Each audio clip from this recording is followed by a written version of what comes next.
Alright, I am back with another build, and I'm just going to say this right off the bat. This is probably one of the most cool builds I've ever made. It's one of the coolest. And I know that's a pretty overzealous way to start this video, but God, I just love it when I think of a concept and go, wait, does that actually work like that?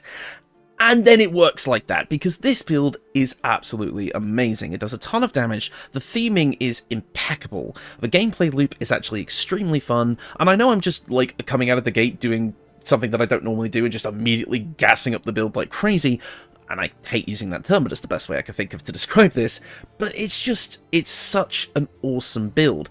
And this is where I'm kind of really happy with the state of the game at the moment, because we're getting so many new mods that are available to all platforms, and we're able to make these really creative and unique builds, and like just explore these new concepts. It's just reinvigorated my drive to keep making these things, and just coming up with this really fun idea and then finding out that in execution it's actually really powerful. It's bringing back my love that I found for this game when I first started making these videos. So honestly, I really do hope you guys enjoy this one. Anyways, let's just say that was just to entice you into watching the whole thing, but let's get into what this build is actually about. I wanted to make another assassin-type character, and my favourite kind of assassin archetype are those types of assassins who you barely even realise they're there. They zip in, get in quickly, get out quickly, and by the time they've gotten out, someone has died. So basically, a one-shot type build is obviously preferable, but that's not always the easiest thing to do in this type of game. However, the way this build works is you are going to be able to stack a ton of damage in a single strike, but be also able to do a big flurry of strikes as well, each doing extra damage compared to normal on top of all of them, and then being able to have a massive amount of battlefield maneuverability. So we're going to be a bit of a speedster assassin today, which is going to be really, really fun. So I really hope you guys enjoy this one. I'm not even going to waste any more of your time. Let's just get right into the build. First up, we're going to be kicking things off as a rogue. It doesn't really matter if you start as a rogue or if you want to go straight into the class that we're going to be multiclassing into, because we're going to get pretty much the same weapon and armor proficiencies either way.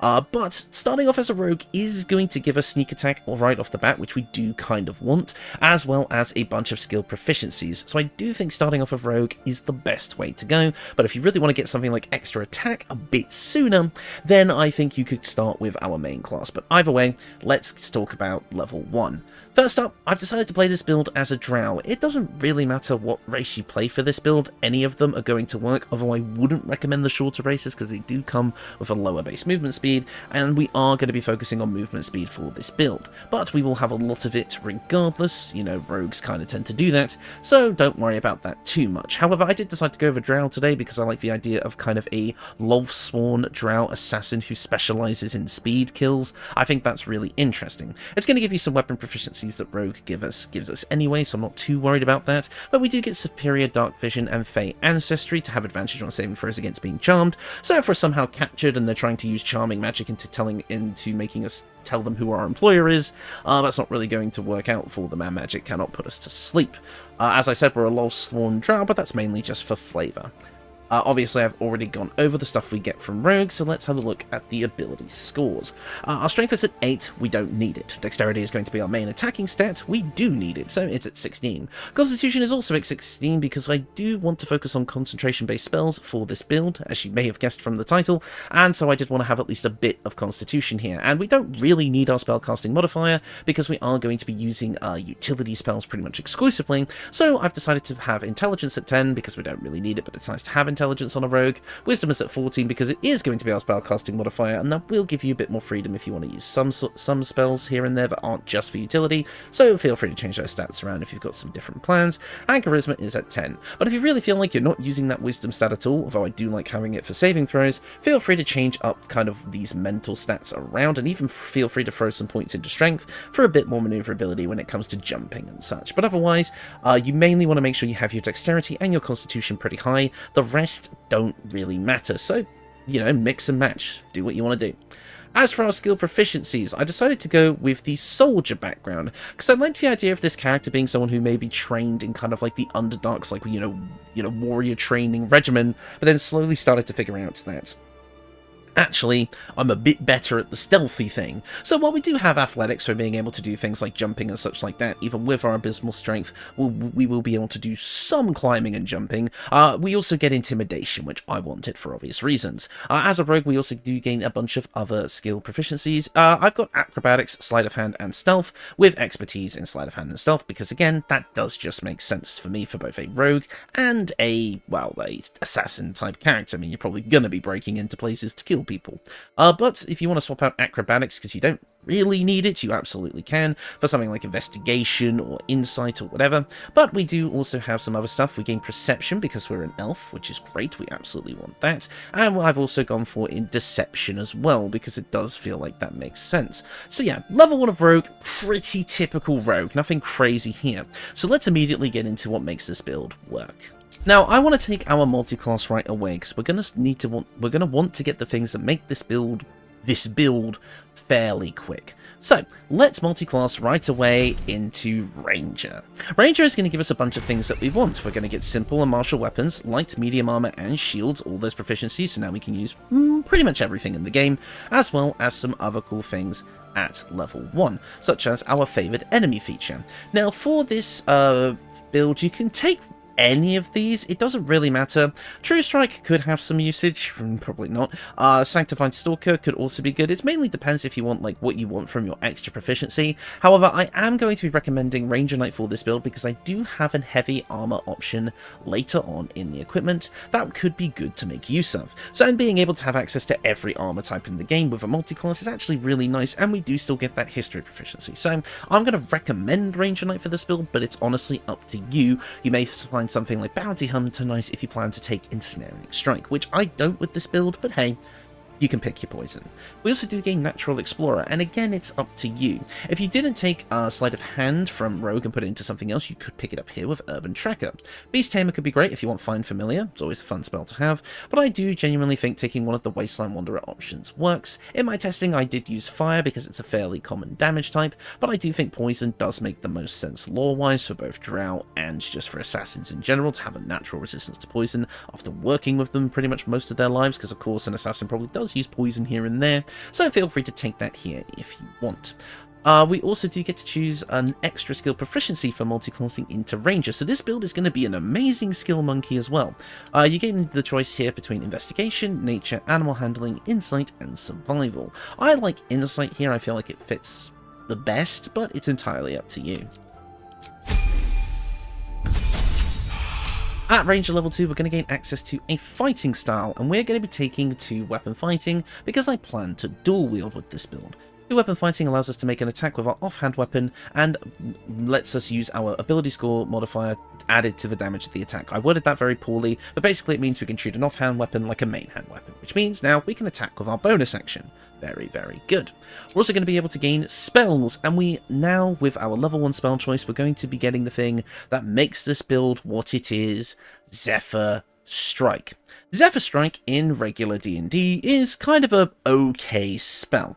It allows you to move like the wind and no longer provoke opportunity attacks, so you get a bit of extra speed as well as the fact that you don't provoke opportunity attacks when you move. However, before the spell ends, you can perform Zephyr Attack once.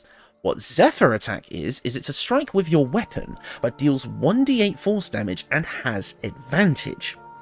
So for a bonus action and our concentration, you gain advantage on your next attack, which means you are guaranteed to get off your roguish sneak attack with an additional 1d8 of force damage available to you. So at level 2, so right off the Nautiloid, you are dealing 1d6 plus 1d8 on your sneak attacks, which you can gain at least, I believe you get 2 level 1 spell slots at this level, so you're going to be able to do it twice per long rest.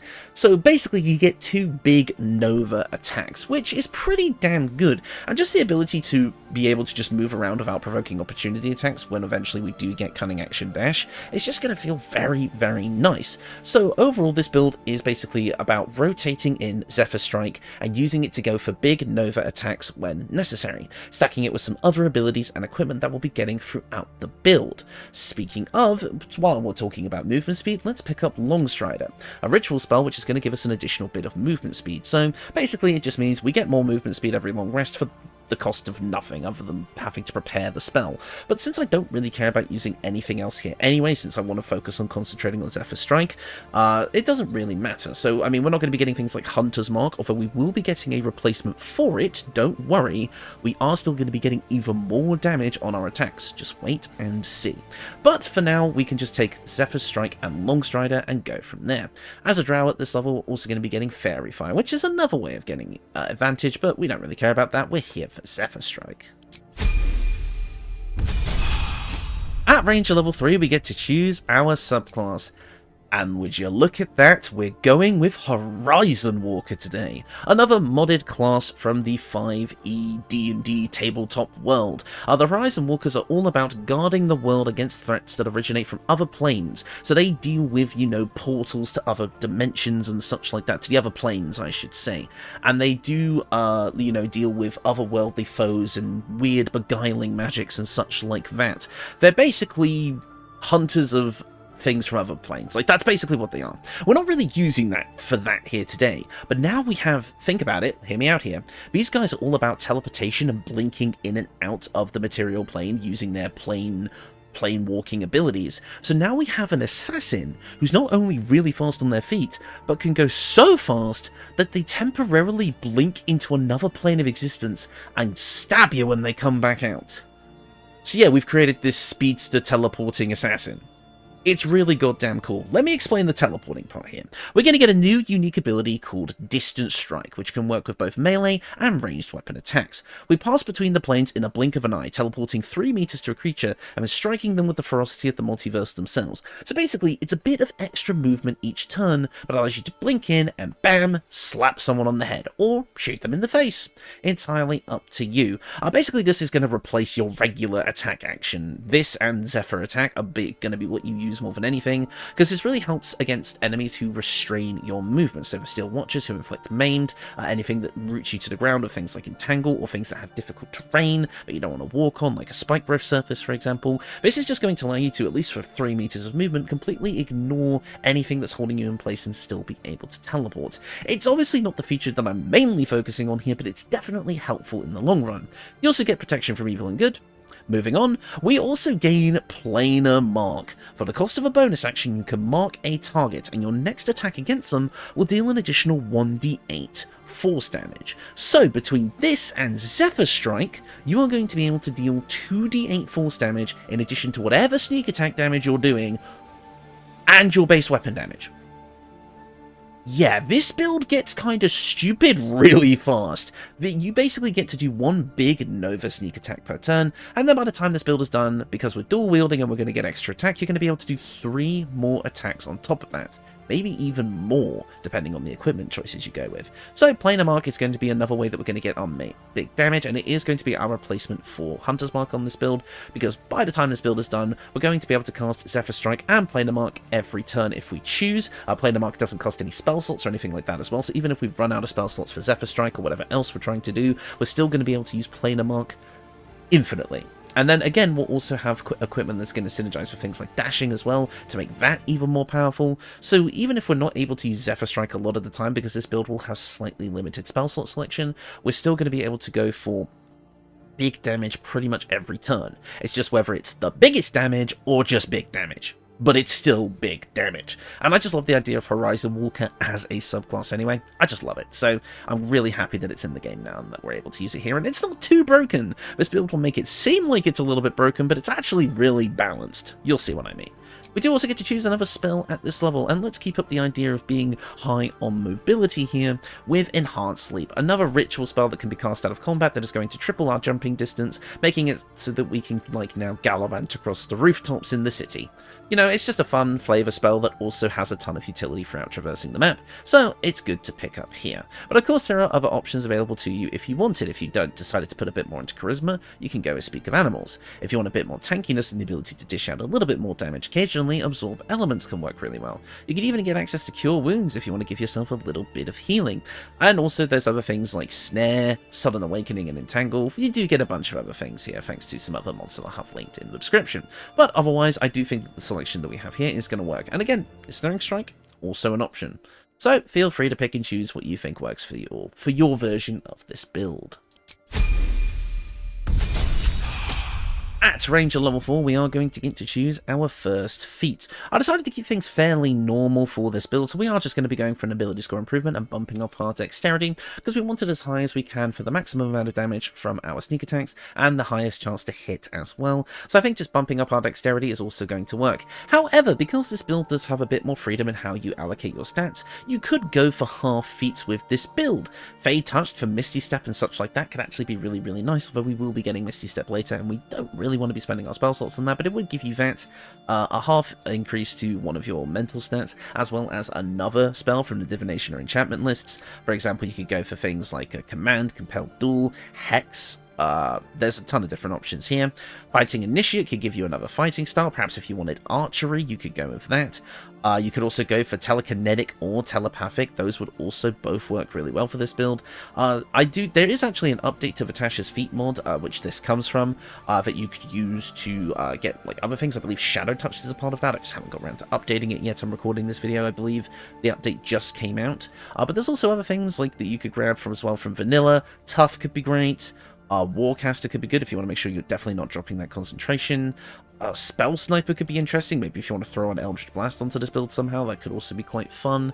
Mobile, obviously, for the movement speed would be absolutely amazing. And Lucky to help with rerolls. There's just so many different things you could do. I could even see Sharpshooter coming in if you wanted to do maybe a more ranged variation of this build.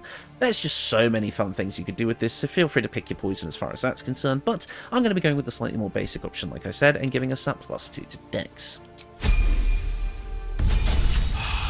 Next up, at Ranger level 5, we're finally going to be getting extra attack, meaning that now we can make 2 attacks with our action and 1 with our bonus action, if that bonus action is not being taken up by casting Zephyr Strike or playing a binding, which it probably will be most of the time, but at the end of the day, if you do just want to go out with 3 attacks, you can do that as well. We also are going to get Misty Step at this level, so if we really do need to teleport, we can still teleport.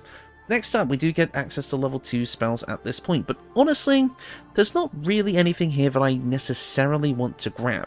You could grab Force Weapon, which would allow you to, for your concentration, infuse a weapon with Arcane Force. The weapon becomes magical, receiving a +1 bonus to attack and damage rolls and dealing an additional 1d force damage. If you really want to lay it on thick with the force damage, this is available to you. There's also things like Summon Beast, Magic Weapon, which gets added with the 1d&d spell list revisions, Absorb Elements, which I made a case for before, which I probably am going to take, but again, you also have Pass Without Trace if you want to make your whole party a bit more stealthy, Silence, Protection from Poison if you still want that poison resistance but you took something else at level 1. Just be reminded though that all of these cost spell slots, which we are going to have in limited supply. At this point, we are going to have access to 2 level 2 spell slots by default, in addition to about 3 level 1 spell slots, I believe. So that is 5 castings of our spells per long rest, because, spoiler alert, this is our last level of Ranger. So you are going to want to make sure you ration this out a bit. And we do have some equipment to help with the spell slots. However, your main strategy that is going to be going for big nukes by using your spell slots is going to be a bit limited. But again, we have other ways of getting around that if we need to. So just make sure that your spell selection is stuff that you're absolutely going to use to the best of its ability.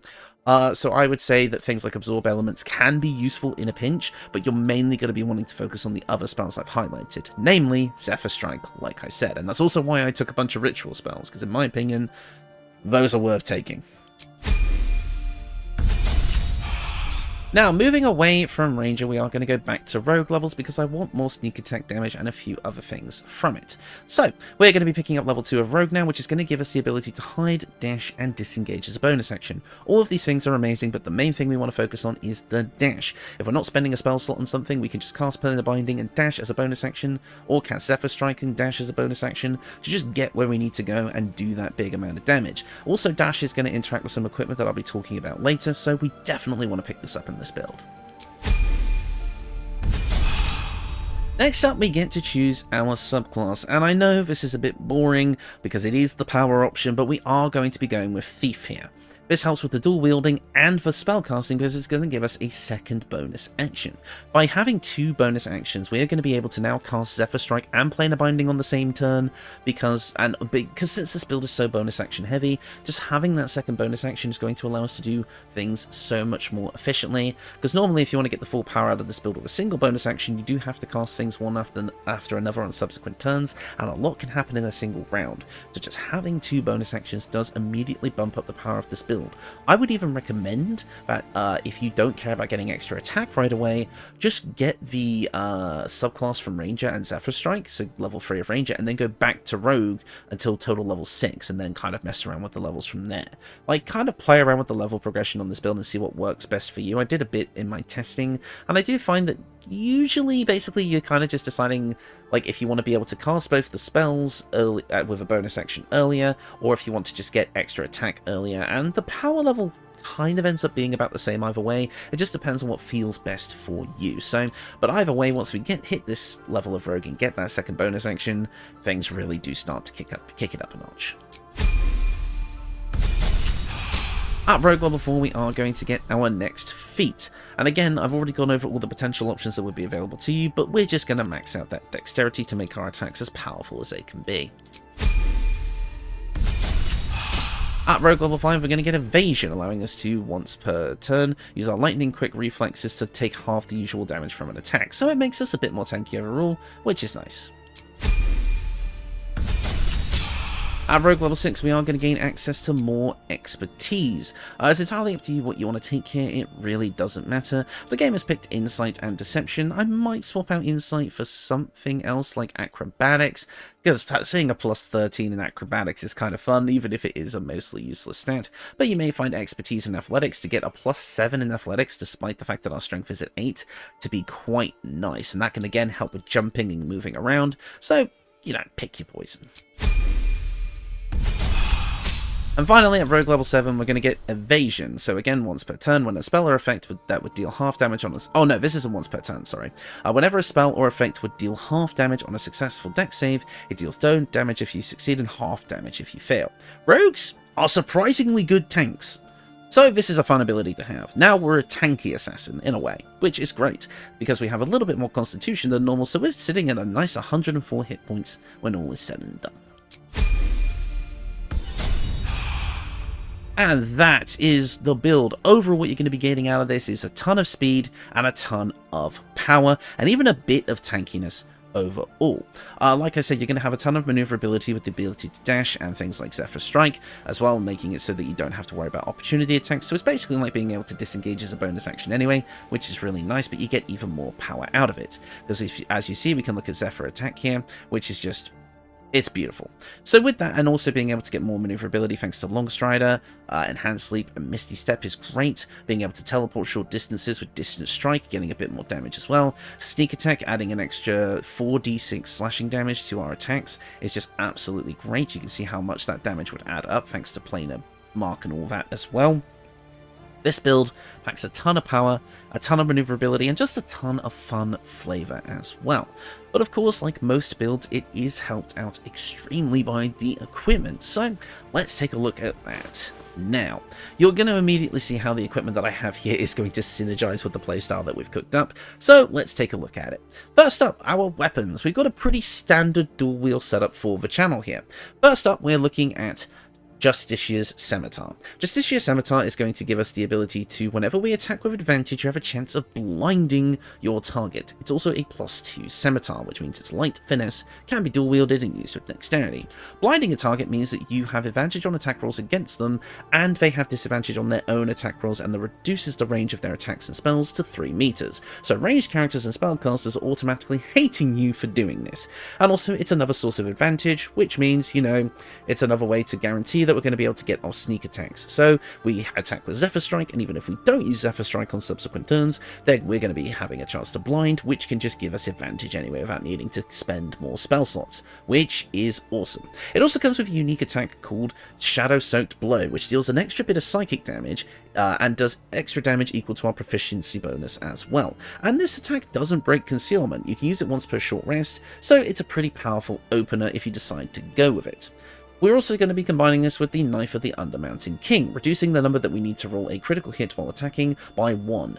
Doesn't have to be with this weapon, we just have to have the weapon equipped, and any attack that we do can critical hit on a 19 or more. And when we roll a 2 or less on our damage die, we re-roll the dice, taking the highest result. So we essentially get advantage on all weapon damage rolls. Considering we make up to 4 attacks in a turn with dual wielding on at Thief Rogue, that's pretty strong. So it guarantees that at least, especially when we do our big sneak attack, because think about it, every single damage dice roll that we make with sneak attack, plus the planar binding, plus Zephyr striking, yada yada yada, that's all going to get re-rolled to be a higher number if it's low. That's good. We also have advantage on attack rolls against lightly or heavily obscure targets while using this blade. This was bugged. Don't know if it's fixed yet, but even if it isn't, it's not really relevant because we have so many sources of advantage on this build that it's just kind of whatever. It's also a +2 weapon, and it can be obtained really early on in the game. This is going to be your main weapon pretty quick in the early game. Whereas the Justiciar Scimitar is going to be what you obtain in Act 2. So this build's main weaponry comes online as late as Act 2 and as early as Act 1, which is great. I did include another early game option in the description below. I believe it is the short sword that gives you advantage on stealth checks. I can't remember. Double check the description because I forgot to get it for this video. Sorry, that's my fault. Of course, and because we can dual wield and we have ranged attacks, we might as well pick up the classic dual hand crossbow combo in order to be able to do all of these shenanigans at range as well. In our main hand, we have the Hellfire hand crossbow, which is a +2 weapon that comes with Scorching Ray shot, allowing us to cast Scorching Ray as a level 3 evocation spell, as well as possibly inflicting burning while hitting a creature while hiding or invisible. So if you want to open this one, with this one, you could possibly inflict burning from a hiding position. It's mainly just here because it's it's pretty much the only +2 hand crossbow in the game, aside from a basic one that's in Act 3, but we are going to pair this with the Near Misser, which is unique because despite being a +1 hand crossbow, it does entirely force damage as a base, a 1d6 + 6 force damage, and allows us to cast Magic Missile at level 3 once per short rest as well. So we now have access to a ranged version of pure force damage, which, stacking with all our other force damage, can be pretty goddamn potent. So I thought it felt like it fit for this build, so I wanted to pick it up. So let's get into the rest of the equipment now. First up, we have the Helmet of Grit. Whenever the wearer has 50% hit points or less, they have an additional bonus action. So if things do get a bit dicey, you suddenly now have 3 bonus actions to do whatever you need to with, whether that's dashing, another attack, you can now activate Zephyr Strike, planar binding, and dash or a third attack all in one go. It's pretty damn cool. Yes, it puts you into a slight danger zone when it comes to health, but for this build you need to be less than 52 health to reach this threshold, which, in my opinion, isn't a hard ask for a rogue, so I think it works quite nicely on this build, but again, it is an Act 3 option. So for the other game, you do have a couple of options. The earliest one would be the Diadem of Arcane Synergy. We're going to be inflicting a lot of conditions on our opponents with this build, namely planar binding, as it inflicts planar mark, which can grant us Arcane Synergy. Arcane Synergy allows us to deal extra damage equal to our spellcasting ability modifier, which admittedly is not going to be very high on this build. It's going to be our Wisdom since we multiclassed into Ranger last, which is only going to be a +2, but hey, a +2 on up to 4 attacks is still pretty damn good. That adds up.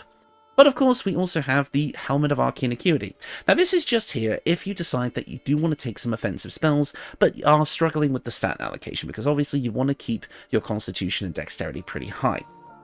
This is going to allow us to patch that up. So if you wanted to use something like Ensnaring Strike or whatever, the Helmet of Arcane Acuity is going to help with that. Whenever you deal damage with a weapon attack, you gain Arcane Acuity for 2 turns, which gives you a +1 bonus to spell attack rolls and difficulty class for each remaining turn. So for a 1 hit with your weapon, you gain a +2 bonus to spell attack rolls and spell save DC. Since you can attack so many times in a turn, you can stack this up really quick. And then it doesn't matter if your spellcasting modifier is low, your spells still have a very high chance of going off. So if you decide you want to take some offensive spells, this is how you do it. Next up, for our cloak, we're going to go with the Cloak of Displacement. At the beginning of the wearer's turn, this cloak activates, granting enemies disadvantage on attack rolls that target the wearer. Since we're kind of going with this Planeswalker type vibe with this build, I thought the idea of kind of being almost like you're in 2 planes at once, causing this shimmering effect that makes you harder to hit, is actually kind of cool. It also kind of reminds me of like anime, like Dragon Ball, where they have like the after image effect, like they'll go to attack you, but because you blinked into another plane already, they're just attacking your after image or something. But basically, disadvantage on attack rolls against us is just going to help us tank quite a bit. Next up, for your armor, I decided to go with the ball list armor here. Again, we are playing an assassin, so maybe getting a bit of ball action in there is not so bad. But of course, the ball list armor is very, very good. It's a light armor, which works well for our dexterity. Gives us a +2 bonus to our initiative rolls, which is just great for an assassin build who wants to get all their buffing spells up, like Zephyr Strike and Planar Binding, before they attack. Initiative bonus was kind of a big thing that I wanted to have on this build, and thanks to dexterity and our equipment. You're going to be moving first pretty much all the time. But of course, the main ticker here is the Aura of Murder. Enemies within 2 meters become vulnerable to piercing damage unless they are resistant or immune to it. So yeah, now all of those extra strikes you're going to be doing with these finesse piercing weapons are going to be dealing double damage. Obviously for us that's not going to be our scimitar, that does deal slashing damage, but our offhand attacks with the Knife of the Undermounting King will do that piercing damage, and if you wanted to swap the hands of these weapons you could. Just note that if your just as your scimitar is in your main hand, you will not be able to use Shadow Soaked, is in your offhand, sorry, you will not be able to use Shadow Soaked Blow. So just keep that in mind. Overall, though, I just like the flavour of having the Assassin's Armour here, and that +2 to initiative bonus is great, and when that vulnerability to piercing damage is going to come up, it is going to make a huge difference.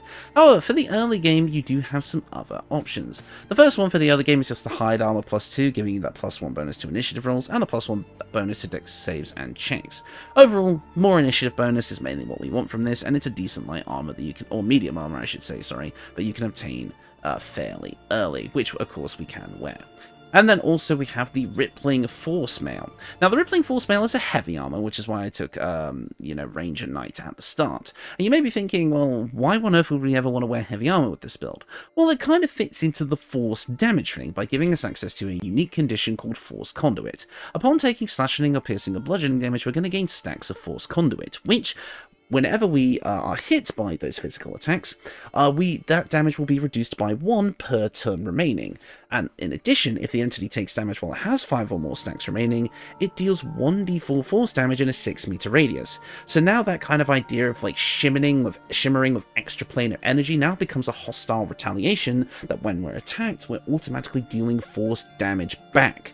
I think this is really cool. The only thing that's holding it back is obviously the heavy armor restriction, which thanks to Ranger we can get through, but also that base 17 armor class with no way of buffing it because it's heavy armor hurts.